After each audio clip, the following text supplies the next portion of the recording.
Vamos a tener hoy primeramente feliz sábado a todos. Vamos a tener hoy 2 horas nada más cada presentante y en la tarde vamos a tener más espacio para preguntas y respuestas.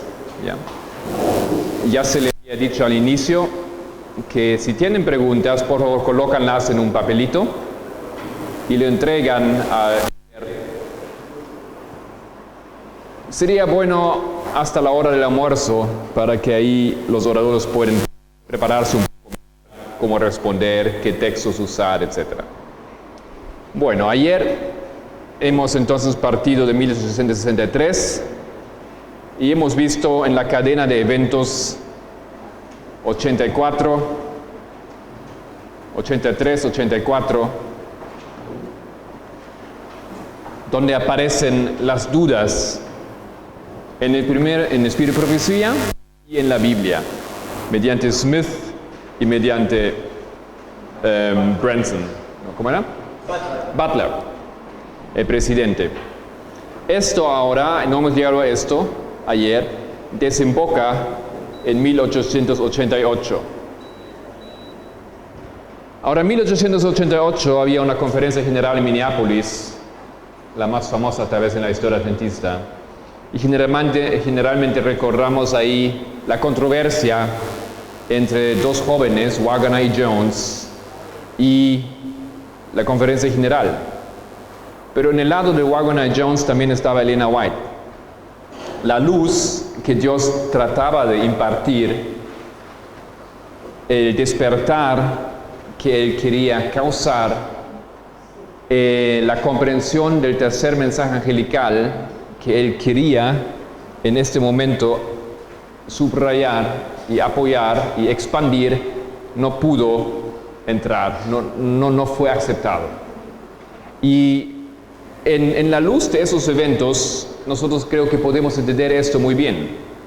La iglesia se había colocado en los años antes en una posición de rechazar o de criticar el Espíritu y Profecía y tampoco tener plena confianza en la Biblia.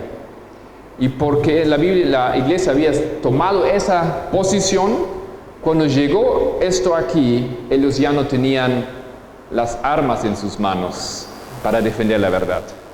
Ellos ya estaban en su mente listos de rechazar el Espíritu y Profecía. Y cuando Elena White les aconsejó y apoyó a los jóvenes y a ese mensaje, entonces ellos estaban dispuestos a hacerle frente. Y el mensaje que ellos trajeron, mediante una explicación de la Biblia, ellos también no podían entender. Entonces eso es lo que yo digo es el primer insecto, el primer trabajo destructivo en la historia de nuestra iglesia. Rechazo Espíritu y Profecía, rechazo de la Biblia o crítica, duda acerca de ello, y esto entonces causa que ellos no pueden ver verdad. Y cuando uno no puede recibir la verdad, la sana doctrina, entonces uno se decide automáticamente para una doctrina falsa. Y la iglesia aquí empieza a agarrarse de doctrinas erradas. Eso es el primer proceso. Ahora, eso es lo que pasa en esa conferencia. Bueno, vamos a continuar. Como tenemos 2 horas nada más y cubrí una historia de aquel entonces hasta hoy en día, voy a tratar de enfocarme en los eventos más importantes. Hay muchas cosas que pasan.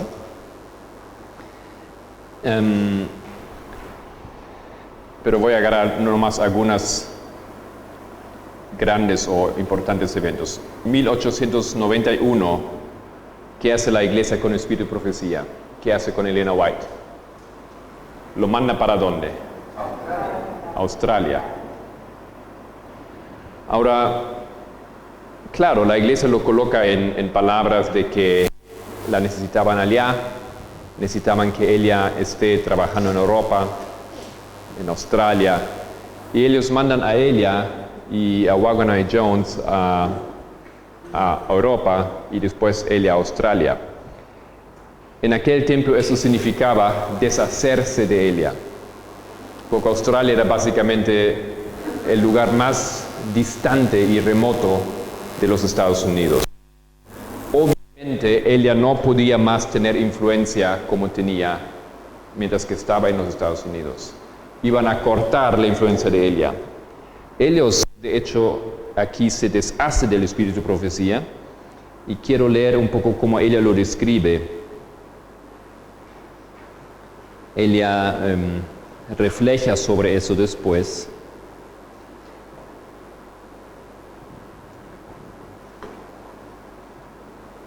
Y dice lo siguiente. Un momento.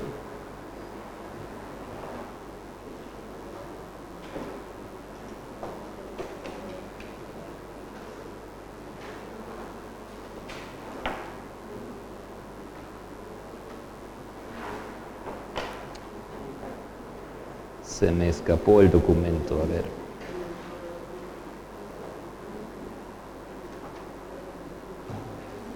Ok.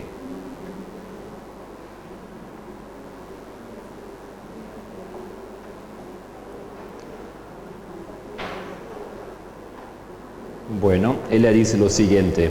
Eso es de... Bueno, tal vez un comentario aquí para ver cómo ella pensaba sobre 88. Eso es de los materiales de 1888, página 1576.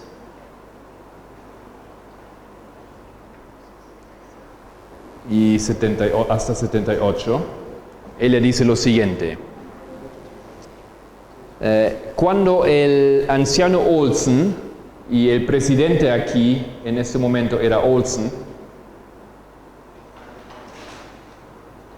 cuando el anciano Olsen se conectó con estos hombres, él pervirtió su vista espiritual y él comenzó a ver las cosas en una luz extraña. Él sabía que ellos estaban resistiendo al Espíritu de Dios, pero él pensaba que utilizándoles podría convertirles. El resultado era contrario a esto. De gran manera, ellos convirtieron a él. Su discernimiento claro entre correcto y falso fue perjudicado. Desde el inicio de su trabajo como presidente de la Conferencia General, la política del anciano Olsen ha sido un error. Entonces, lo que Elena White aquí destaca, que la lideranza o el presidente de la iglesia se asoció con un grupo, sabiendo que no era correcto que ese grupo enseñaba, y quería influenciar ese grupo, pero más bien el grupo influenció a él. De manera que él ya no podía distinguir entre verdad y falsedad. Eso realmente es un tremendo problema. Eso es lo que pasó aquí por lo que pasó antes. Ya tenemos aquí en esa fase una situación donde la lideranza no puede distinguir entre lo que es falso y lo que es correcto. Y desde el inicio, todo lo que él hizo era falso, dijo ella, su política. Ahora, Manuscript Releases, tomo 18. Elena White comenta sobre Australia y dice lo siguiente: yo no tengo luz especial de que tenga que dejar América, a este continente tan lejano. No obstante, si esto sería la voz de Dios, yo iría, pero no puedo entender este asunto.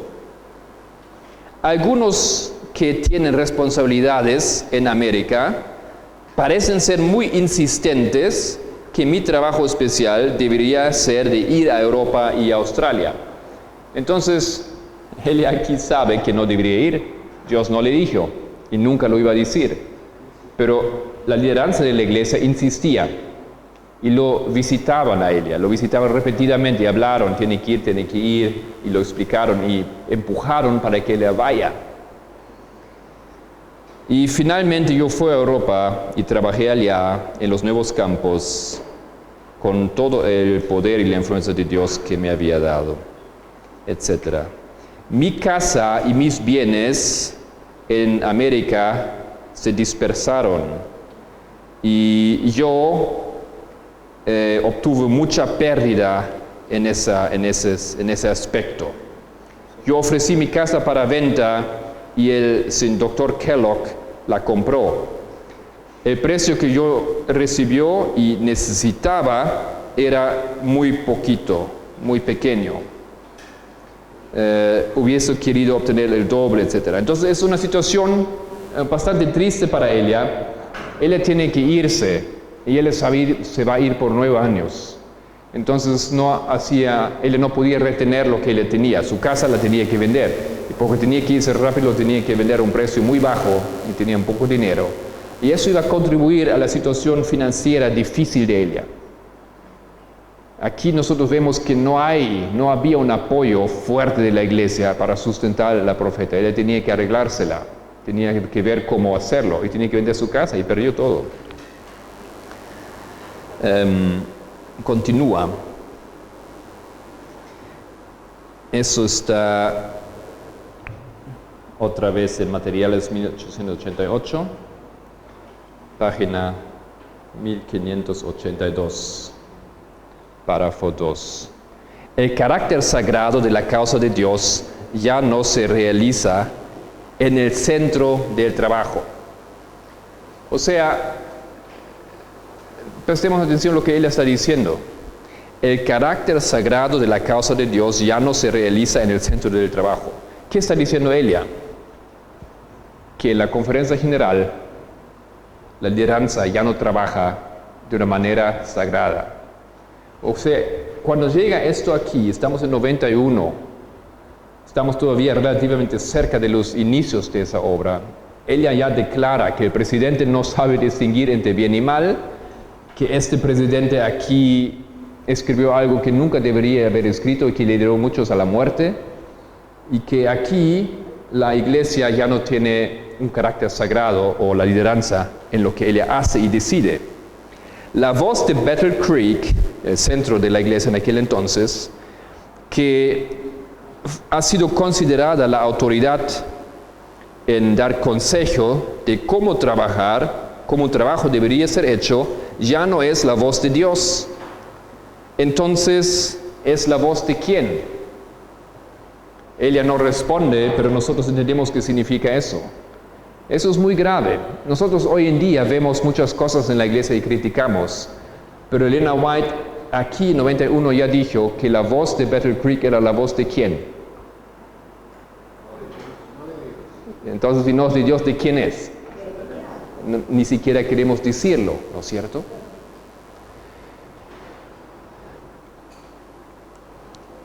¿De dónde viene y dónde es su poder vital? Las cosas que son mantenidas por hombres el asunto o las circunstancias que son mantenidos por hombres que por mucho tiempo ya deberían haber sido desconectados de su trabajo. Estos hombres no tienen escrúpulos de citar la palabra de Dios como su autoridad, pero Dios, el Dios que los lidera, es un falso Dios. Esas palabras son fuertes, pero en la historia adventista,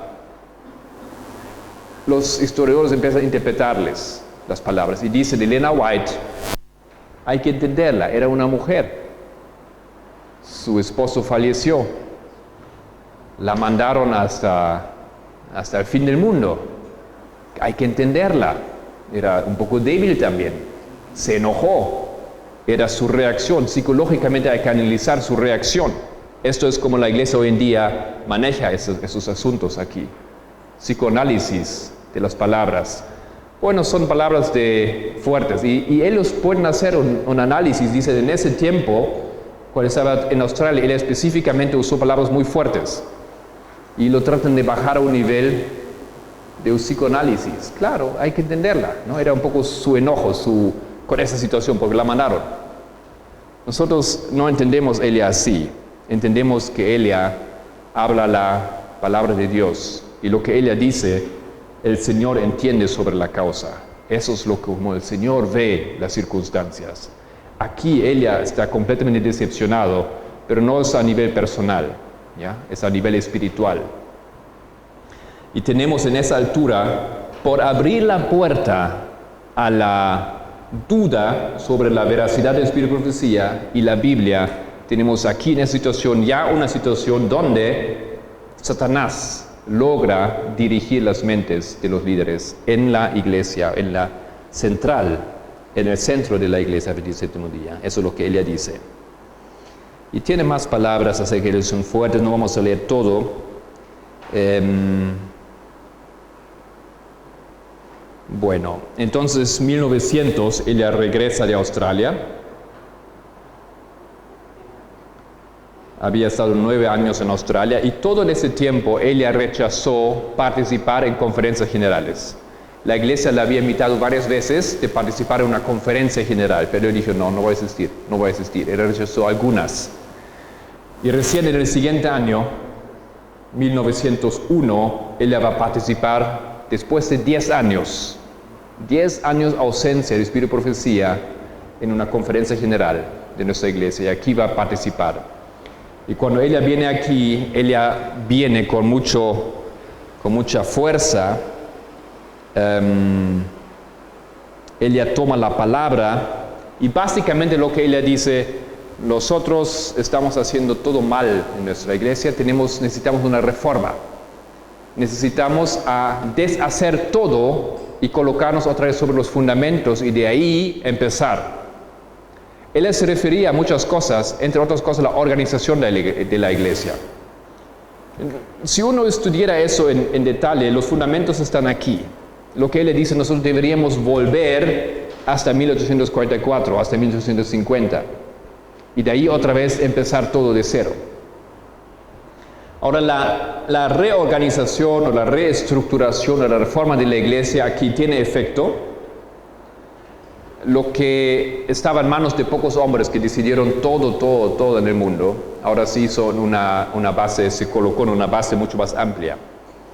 Y para mí fue muy interesante esto, porque lo que ellos deciden es, ellos van a tener un representante de cada unión, creo se llama, ¿no? Unión del mundo. Y ese representante o el presidente de la unión forma parte de la conferencia general, más o menos así si recuerdo bien. Y también ellos decidieron incorporar por la primera vez los líderes de las instituciones médicas. Entonces empezaron a hacer una combinación entre diferentes áreas del trabajo de la iglesia. Y en esa combinación ahora ellos eligen un comité de hombres. Y el comité de hombres que ellos eligen llega a obtener un número muy interesante. Son 25 miembros que constituyen la conferencia general. El comité de la conferencia general. Ahora, ayer el hermano Arroyo me hizo una pregunta. Él dijo, ¿no es así que esos 4 insectos tienen algo que ver con las 4 abominaciones de Ezequiel 8? ¿Quién conoce las 4 abominaciones de Ezequiel 8? Ok, tal vez vamos a tener tiempo de ir allá. En Ezequiel 8, el profeta ve 4 abominaciones. Creo que tenemos que ir ahí rápidamente para hacer la conexión ahora con esto. Abren sus Biblias, por favor, en Ezequiel 8.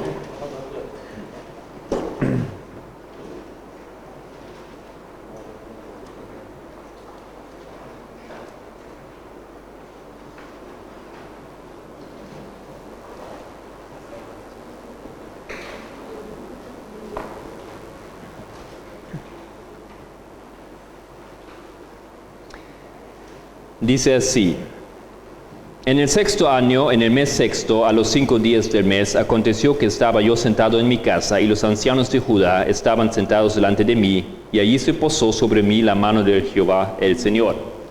Entonces, eso es una visión que acontece enfrente de los ancianos de la casa de Judá. Los ancianos de la casa de Judá son los líderes del pueblo de Dios. Entonces, dice él, y miré, y aquí una figura que parecía de hombre, desde sus lomos para abajo, fuego, y desde sus lomos para arriba parecía resplandor, el aspecto de bronce refulgente. Y aquella figura extendió su mano y me tomó por las guedejas de mi cabeza, y el Espíritu me alzó entre el cielo y la tierra, y me llevó en visiones a Dios a Jerusalén, a la entrada de la puerta de adentro que mira hacia el norte, donde estaba la habitación de la imagen del celo, que la provoca a celos. Entonces esa visión es acerca de Jerusalén, esas visiones acerca del pueblo de Dios, esa visión es acerca de nosotros, de la Iglesia Adventista del Séptimo Día. Y tiene que ver en especial, aquí hay un mensaje a los líderes de la iglesia, porque dice a los ancianos. Y la primera cosa que él ve es que él ve una imagen del celo. ¿Qué era eso?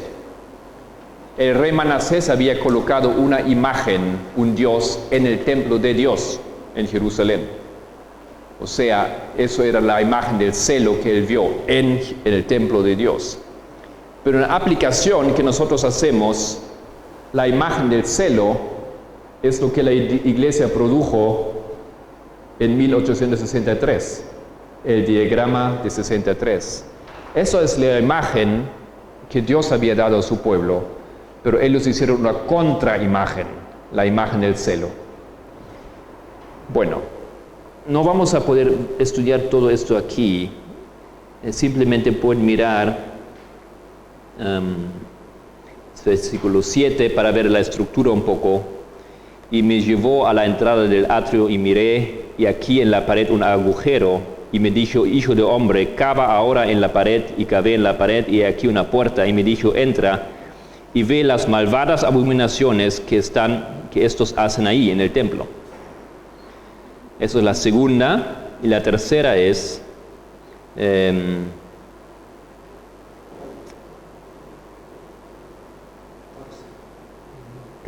14.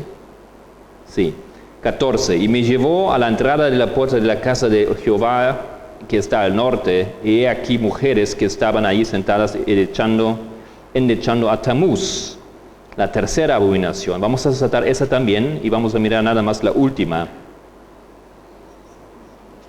Siguiente versículo. Y me llevó al atrio de adentro de la casa de Jehová, y he aquí, junto a la entrada del templo de Jehová, entre la entrada y el altar, como, ¿cuántos hombres? 25 varones, sus espaldas vueltas al templo de Jehová, y sus rostros hacia el oriente, y adoraban al sol, postrándose hacia el oriente. Entonces tenemos aquí el templo, y ustedes saben que la entrada al templo era desde el oriente. Y esos hombres estaban aquí postrados, adorando al sol, porque el sol nace en el oriente, ¿no es cierto? Ahora, ¿qué significa eso espiritualmente? Cuando los líderes de la iglesia, los ancianos de Jerusalén, ellos dan espalda al templo y ellos se postran para adorar el sol. ¿Qué es eso? Eso es culto o homenaje al sol. ¿Y qué significa eso espiritualmente? Culto, homenaje al día del sol, o al Dios del sol. O, cuando viene la ley dominical, ¿qué van a hacer los líderes de la iglesia? En vez de acudir al templo y ministrar aquí, ellos más bien van a darse vuelta y van a aceptar la ley dominical. Ahora, esto parece casi imposible, pero esto es lo que dice la profecía. Tenemos 1, 2, 3, 4 abominaciones, y lo que estoy diciendo es que la última abominación, la cuarta, llega hasta la ley dominical, cuando en ese momento Dios se desconecta de los líderes y se cierra la puerta de gracia para el pueblo adventista. Y eso podemos demostrar muy bien aquí en este versículo. Siguiente, 17, Dios responde y dice, Y me dijo, ¿no has visto, hijo de hombre? ¿Es cosa liviana para la casa de Judá hacer las abominaciones que hacen aquí? Después que han llenado de maldad la tierra, se volvieron a mí para irritarme. He aquí que aplican el ramo a sus narices. Pues también yo procederé con furor, no perdonaré mi ojo, ni tendré misericordia, y gritarán a mis oídos con gran voz, y no los oiré. Entonces, después de hacer semejante cosa en la cuarta abominación, Dios dice que después van a gritar y van a pedir perdón, pero Dios no les va a escuchar más. Es igual como los hombres que tocaron la puerta del arca que se había cerrado y el ángel no lo iba a abrir más. Este punto aquí marca el fin del tiempo de gracia para la iglesia adventista, cuando en ese momento se deciden en contra de la ley de Dios y adorar el sol. Esto es aquí dividido en 4 etapas, son 4 abominaciones, y eso es justamente lo que estamos diciendo en este estudio. Y lo que a mí me parece increíble, que la Biblia nos informa que eran 25 ancianos que hicieron esto, y la conferencia general en aquel entonces decidió que tenían que ser 25 hombres, y existen los documentos, yo he leído, yo tengo, tú puedes ver ese número, ellos dicen 25 tal cual, y lo explican por qué son 25. Eso es más otra ayuda para comprender que esta historia aquí de antiguo Israel es un símbolo, un tipo de nuestra historia. Es nuestra historia. Israel somos nosotros. Lo que pasó en aquel entonces habla de nosotros, es nuestra experiencia. Ellos eligen 25 hombres y hacen más una cosa. Ellos se deshacen del presidente. No había más presidente de la iglesia. Y cuando yo leí eso, yo dije, yo nunca sabía, yo nunca había leído eso. Nosotros, nuestra iglesia, por un breve tiempo, por el impacto de Elena White aquí, de inducir aquí una reforma de nuestra iglesia, ellos llegan a la conclusión que el presidente representa al rey y nosotros no queremos rey. Y ellos en ese entonces, ellos acuden a la historia que habíamos leído ayer, en 1 Samuel, cuando el pueblo clama que quieren un rey. Y Elena White dice que hay un poder monárquico entre nosotros. Y tal vez tengo el texto aquí a mano. Ya. Ella dijo lo siguiente: de la luz que yo tengo, había un camino estrecho, un camino angosto.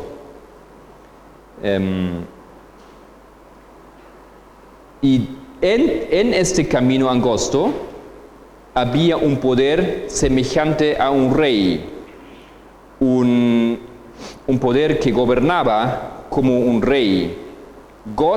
Dios quiere decirlo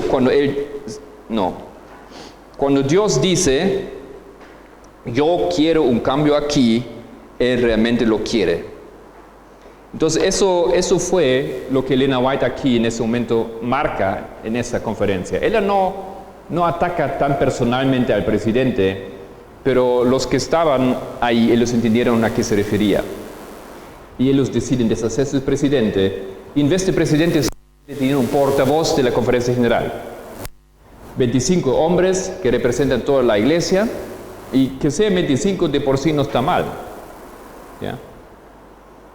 Eso era bien, de dividir la responsabilidad entre varios. Y tenía un portavoz y ya no tenían presidente.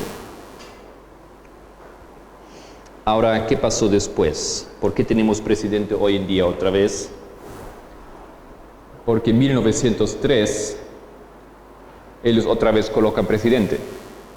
Otra conferencia, pocos años después.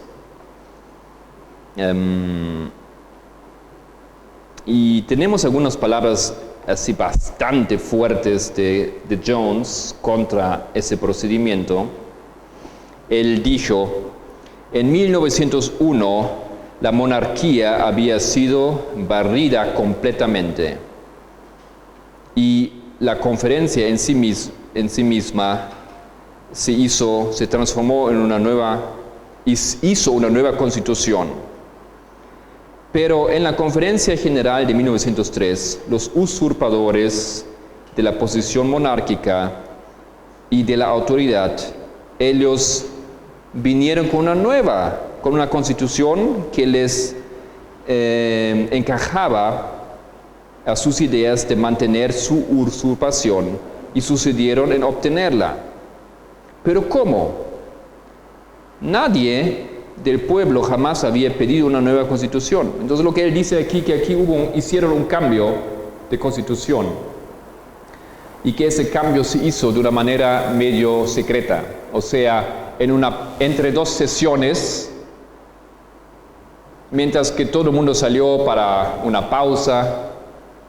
Entonces empezaron la siguiente sesión muy rápido, posiblemente muy puntual, mientras todo el mundo todavía estaba afuera hablando, y los hombres que sabían de ese plan, ellos comenzaron la sesión y votaron y colocaron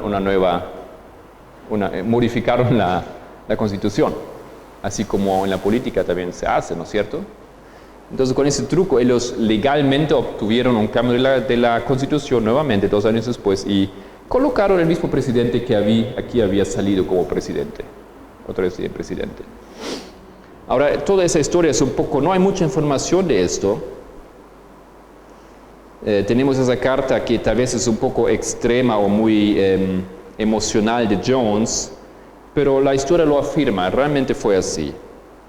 Y él dice, ustedes dos, en aquel entonces, y él habla del presidente y vicepresidente, del hermano Daniels y Prescott, ustedes dos tenían tanto derecho de ser presidente y vicepresidente como hubieran tenido el derecho de ser el presidente y vicepresidente de Timbuktu.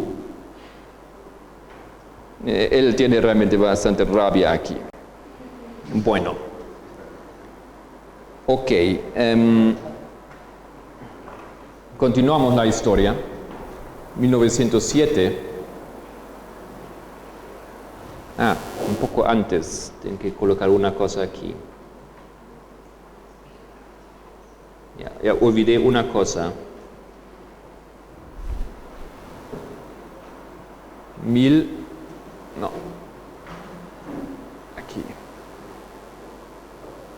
1898.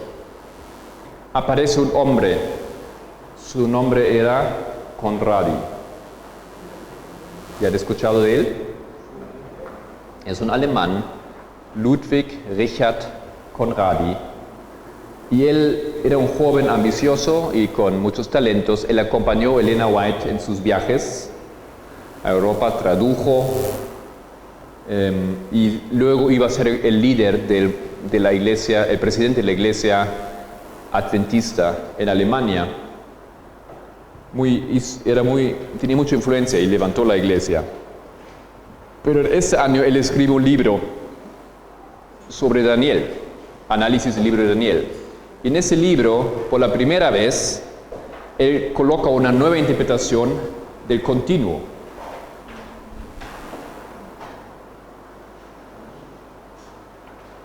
Y él introduce que se conoce como la nueva interpretación del continuo, the new view. Él dice, porque él estudió los teólogos alemanes protestantes, él dice que el continuo en Daniel 8, Daniel 11, Daniel 12 es la obra de Cristo en el santuario.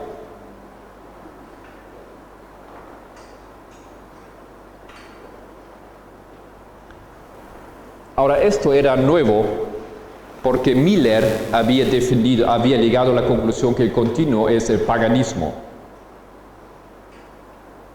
Esos son, como ustedes pueden ver, posiciones diametrales. Los milleristas creían y defendían, y tienen eso en esos dos diagramas, que el continuo es el paganismo. Pero ahora Conradi dice, no, es lo opuesto, no es el paganismo, es Cristo en el santuario. Y hoy en día nosotros creemos esto, la iglesia cree esto. Y él introduce esto aquí. Ahora, en 1907, ese problema empieza a ser, viene a los Estados Unidos. Aquí está en alemán, nadie entiende alemán, por supuesto.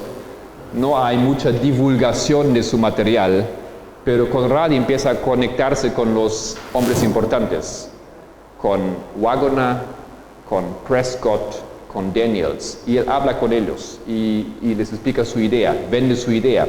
Y esos hombres, todos esos hombres, vamos a hacer un poco orden aquí.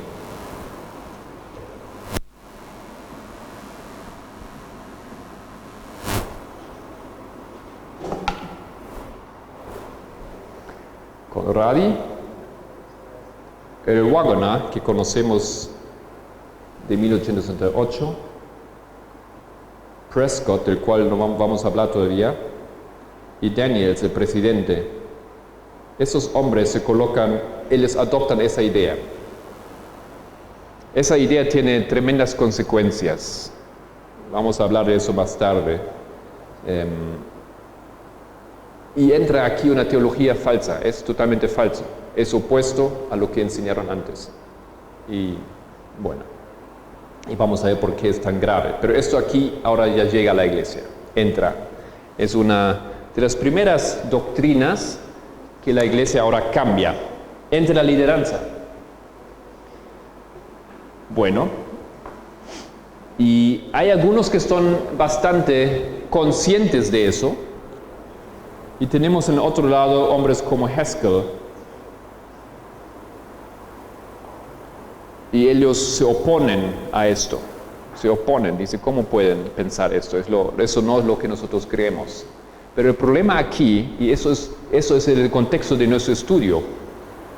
Conradi, él tenía una educación, digamos, de erudición. Él venía de una universidad del mundo. Y él veía mucho más sentido en la interpretación de este problema aquí en los escritos de los teólogos alemanes que en la posición de Miller. Porque la posición de Miller era texto de prueba y realmente no es así muy convincente para alguien, para un teólogo. Porque él dice, si eso es así, entonces tiene que ser así, y saca unas deducciones y usa unas palabras que ni siquiera son exactamente las mismas, y llega a esa conclusión. El continuo es el paganismo. Ahora él dice, no, eso no me convence, y él lee los teólogos y dice, eso sí me hace sentido, porque ellos usan el hebreo, ellos usan otra metodología. Entonces aquí tenemos esto, y eso es el tema, eso es lo que yo digo que es el vino extraño, el vino fermentado que entra. Él lee, él se alimenta de vino fermentado y él introduce eso a la iglesia. Y aquí, años después, los líderes ya lo habían tomado también y les gustó, les pareció más lógico, ¿ya? Ahora, es un poco difícil en ese estudio hablar de muchas cosas que tal vez no hemos estudiado todavía. Yo toco problemas o temas como el continuo, como los 2520 y muchas cosas más. Y cada tema habría que estudiar en detalle. Especialmente el tema del continuo. Es una palabra solamente, pero esa palabra tiene un impacto enorme. Tiene impacto para ustedes sin que ustedes saben.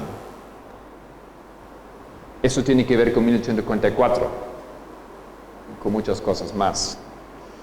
Pero por tiempo no podemos hacer eso en este momento. De eso vamos a tratar de mantener el hilo aquí de nuestro estudio. Ok, pero ¿cuál era el problema? Y yo voy a leer un libro que yo recomiendo esos libros de este autor, Gilbert.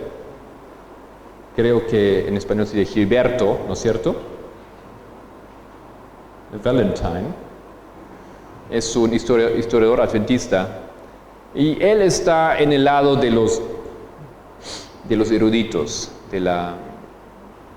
Pero lo que él hace, él da mucha historia.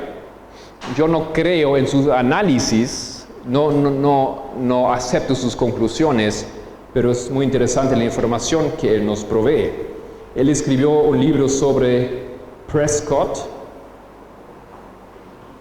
gigante olvidado del adventismo de la segunda generación, así lo dice el título, y él escribió otro libro que se llama La lucha, Struggle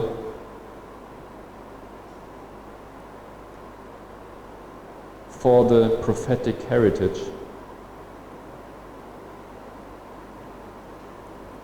La lucha por el patrimonio profético, y escribió otro libro sobre la relación de Elena White y los presidentes.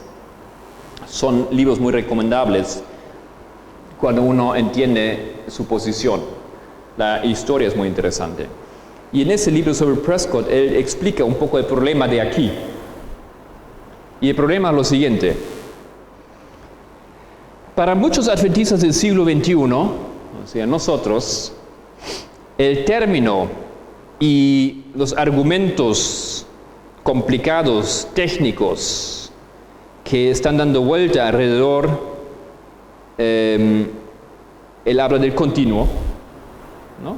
Todo lo que tiene que ver ese tema muy complicado, que casi tiene una connotación excéntrica, parecen un show extraño que está aconteciendo ahí a la periferia.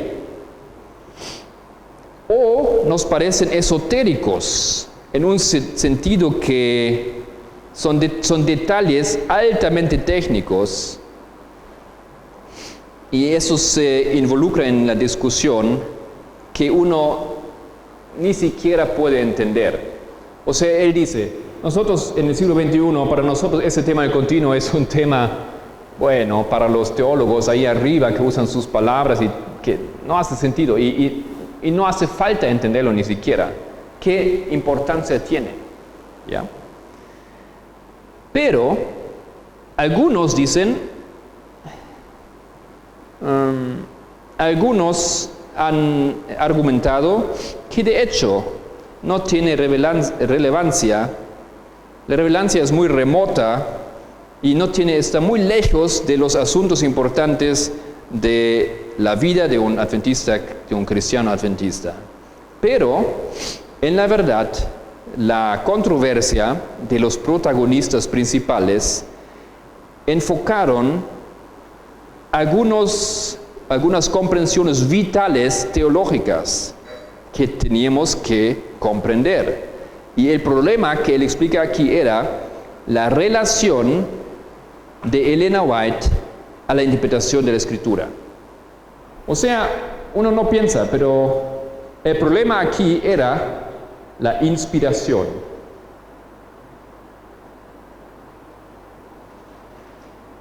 La inspiración. Elena de White. Y la relación de los textos de ella a la Biblia. Entonces aquí se muestra un problema que aquí ya había surgido. ¿Por qué? Porque Elena White dice que el continuo es esto aquí, el paganismo. ¿Y ahora qué haces? Porque lo que ella dice no hace sentido para los teólogos. Ella no sabía el hebreo, ella no entiende las complicaciones. Cuando eres teólogo, tú dices, esto aquí es la solución, pero ella dice esto. Entonces, por esto, el tema del continuo es un ejemplo de esa tremenda controversia. Creemos en lo que dice el profeta, creemos ciegamente. ¿Cómo podemos defender lo que el profeta dice? Porque no es correcto lo que le dice, o sí es correcto, pero sí es correcto. Entonces, ¿qué significa esto para esto? Entonces, esto aquí es un tremendo problema para el adventismo. En esa única palabra, en ese concepto, se demuestra un gran conflicto. Y ese conflicto es, como ustedes han visto, nada nuevo aquí. Pero en algunos puntos ahora ese conflicto estalla. Y esto es el tema aquí con el continuo. Realmente vosotros tienen que estudiar ese tema del continuo. Hay que hacer tienen que encontrar O tal vez nosotros podemos volver otra vez y vamos a estudiar ese tema. Eso es muy importante. Es un tema que es simplemente necesario. No es un tema central en realidad de nuestras presentaciones, pero es un tema que hay que entender. Hay que comprender esto. Ok, vamos a avanzar entonces un poco y vamos a saltar, porque el tiempo está avanzando demasiado. A 1915 el profeta muere. La muerte de Elena White. Ahora, esto abre otro capítulo triste en nuestra historia. Porque cuando Elena White muere, ella deja deudas. Unas deudas que hoy en día serían más o menos, así Gilbert Valentine saca la conclusión, unas deudas de 4.8 millones de dólares. Muchísimo. ¿Cómo puede haber pasado eso? Elena White vivía así con tanto lujo, se había comprado un yate, casas aquí y allá. ¿Cómo fue eso? ¿Solo volaba en primera clase o cómo era? ¿Por qué tenía tantas deudas? Porque las deudas que le generó comenzaron con aquí, que tenía que ir a Australia. Tenía que vender su casa. Y cuando fue a Australia, ¿cómo ella financió el trabajo ahí? Lo financió ella misma. ¿Ya? Con su dinero ella financió la obra en Australia. Y para abrir escuelas y para abrir iglesias, ella prestaba dinero. Ella prestaba dinero de hermanos adventistas. Todo ese dinero que ella aquí debía a individuos, básicamente, era un dinero que ella había usado, obtenido, no para ella, obviamente, sino para la iglesia, para la causa. Encima, Elena White se hizo muy enferma en Australia. Se enfermó como nunca. Y a ratos ella ni tenía dinero para comprar comida. Entonces ella iba a tiendas y ella pedía prestado. Y ellos la anotaron y en algún momento le iba a devolver el dinero. Tan grave era la situación del profeta. Y eso nos da luz de cómo la iglesia la trataba a ella. ¿Okay? Entonces cuando ella muere, ella tenía deudas. Y esas deudas ahora eran un asunto que ella había resolvido mediante su testamento. ¿Por qué? Porque ella tenía muchos libros y los libros se vendían. Y ella sabía cuándo entraba y ella meticulosamente miraba y calculaba cuánto dinero los libros generaban.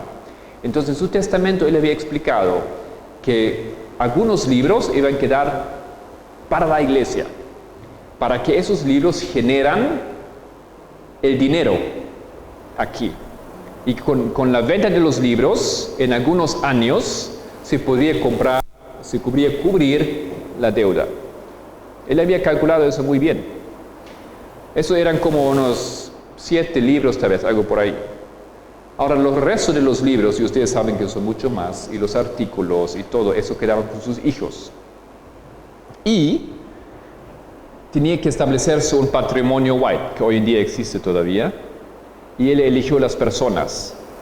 Pero ella aseguró aquí en ese momento que el patrimonio White de ninguna manera podría formar parte de la iglesia. Tenía sí o sí ser una institución independiente, un patrimonio. Ahora, el presidente de la iglesia formaba parte del patrimonio, ella quería esto, su hijo, etc. Pero no quería que formara parte de la iglesia, él tenía razón, una razón para hacerlo. Ahora, cuando ella murió aquí, la iglesia dice, tenemos un gran problema, tenemos muchas deudas, nosotros vamos a pagar las deudas. Lo dijeron sus hijos, no se preocupen, nosotros pagamos las deudas. Suena bien, ¿no es cierto? Pero no era gratis. Ellos pagaron las deudas a los individuos y ellos dijeron, pero ahora ustedes tienen que devolvernos. Y nosotros no sabemos cómo podemos devolver. Entonces la iglesia dijo, nosotros quedamos con la casa,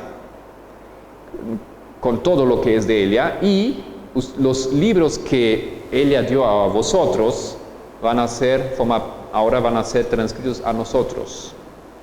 Entonces, el hijo, por supuesto, los hijos no querían, el hijo no quería eso, pero no se sabe bien qué pasó.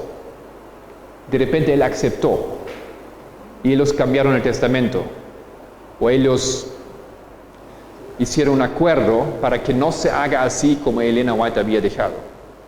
Ustedes pueden leer la historia aquí en ese libro, The Struggle, la lucha por el patrimonio profético. Él explica en detalle qué pasó. Él lo ve positivo, pero yo creo que deberíamos ver eso como una cosa tremenda que se hizo. Ahora la cosa es para una larga historia, es una larga historia, pero esa historia en algún momento los años pasan y la deuda no se paga. Hasta tal punto que la iglesia otra vez hace presión a los herederos, ¿no? Y dice, los libros que nosotros ahora tenemos no bastan, no son suficientes, necesitamos más libros para cubrir la deuda. Entonces, hasta tal punto llega esa controversia que la familia White finalmente entrega todos los libros, todos los periódicos, las cartas, todo los da oficialmente a la iglesia para cubrir la deuda. Como 2 años después, sale de repente, y estamos ya hablando del año 1930 por aquí, sale que la deuda ya se había pagado, pero que la iglesia no lo había dicho. Y aunque la deuda ya estaba paga, la iglesia dijo, no está pagada todavía. Y por esa razón ellos le entregaron los libros, todo lo que tenían, lo que faltaba. Ahora la iglesia dice, había un error en la contabilidad. Y por ese error en la contabilidad no nos dimos cuenta que la deuda ya estaba paga unos años atrás. Pero, ni modo, está bien así para todos, mejor. Y la familia White hizo juicio contra la iglesia, pero no se pudo hacer nada, no pudieron recuperar. Y por esa maniobra, la iglesia hoy en día tiene todos los libros y son de la iglesia. Ustedes pueden leer el testamento de Elena White. Ella no quería jamás que eso acontezca. Eso pasó aquí. Ahora, ¿por qué la iglesia quería los libros de Elena White? Porque en este tiempo, cuando ella murió, habían 2 cosas. Había la conferencia general y había el centro White, que era como una biblioteca, como una casa, y Elena White tenía muchos empleados, era una mini empresa. No empresa en el sentido de generar dinero, sino para trabajar. ¿Y qué hizo el centro White con Elena White todavía viviendo? Ellos respondieron a preguntas, eso era el mayor asunto. Preguntas de todo el mundo, de los hermanos. ¿Qué significa eso? ¿Qué debíamos hacer con eso? 1000 preguntas. Y el centro White respondía. Y Elena White, ellos hicieron una obra ellos estructuraron todo el material de ella, lo categorizaron, lo hicieron copias y lo hicieron temas para que fácil se pueda encontrar las respuestas en las cosas que ella en algún momento había dicho, respondido ya. Entonces eso era el centro de información, súper activo. Ahora cuando Elena White murió, continuaba eso. Todo el mundo quería respuestas de aquí. Y la iglesia dijo, no puede ser que hay 2 centros. Todo el mundo debería preguntarnos nosotros. Nosotros damos las respuestas y no ese centro. Eso parece así como fuera otra institución dentro de la iglesia, independiente. ¿Qué era eso aquí? Era un ministerio independiente, ¿ya? Y algunos daban su diezmo aquí. Bueno, la iglesia luchó contra eso. Y la única manera de luchar contra eso era hacer esa maniobra. Entonces la iglesia cierra el centro White. Lo cierra no realmente, porque ellos dejan, esa mini empresa lo dejan con un hombre, el hijo de Elena White. Lo que eran, creo, unos 20 hombres antes, personas, secretarias y personas, un hombre queda a hacer todo ese trabajo. Y cuando él quiere continuar haciendo esto y mandar cartas a los hermanos, a las iglesias, lo impiden. Dice, no puedes hacer eso, tienes que mandar tu respuesta a nosotros tenemos que aprobarla y después tú puedes mandarla como respuesta oficial. Y a veces ellos duraron años para aprobar ese proceso. Entonces es una tremenda controversia aquí y un tremendo problema que surge en ese tiempo hay una lucha dentro de la iglesia, el patrimonio White, la voz de la profeta, y la iglesia que no quería que eso se convierta en algún centro importante de la iglesia. Y hacen esa tremenda maniobra para obtener el control. Y después ellos van a hacer una cosa que es espectacular en ese tiempo. Todo el mundo ha visto películas de robos, de un robo de un banco o de transporte de dinero, ¿no es cierto? Y en aquel tiempo la iglesia encomendó 2 camiones, si eran 2 camiones, que eran blindados para transportar los textos de Elena White. De ahí estaban en California, si recuerdo bien, a Maryland, Washington, donde están hoy, porque ellos mudaron el centro ahí. Y ellos hicieron así realmente como las películas, hicieron algo así para engañar a los supuestos ataques o de alguien que iba a robar eso, que un camión fue por ahí, otro fue por allá, para camuflar dónde está la carga. Y eso una cosa, era espectacular. Y llevaron todo el patrimonio, todos los textos, así de manera como una película de espionaje, le llevaron al nuevo centro, hicieron un nuevo centro, etcétera, etcétera. ¿Ya? Es una gran cosa, es otro capítulo que tampoco podemos estudiar ahora, es muy interesante, pero eso acontece en ese tiempo. Y por esa maniobra de engañar al patrimonio White, la iglesia hoy en día tiene todos los textos, y como ustedes saben, la iglesia no los liberó. Recién 2 años atrás la iglesia estaba forzada a liberar los textos que todavía no los había liberado, porque un hombre hackeó la cuenta de la iglesia, ¿no es cierto? Un hombre que no era adventista. Él se llama un hackeador de temas religiosos y históricos. Y ese hombre, que vivía en ese tiempo, creo que en Albania, pero era de Escandinavia, él hackeó la cuenta del Centro White, él robó algunos textos y los empezó a publicar. Textos inéditos, textos nunca vistos de Elena White.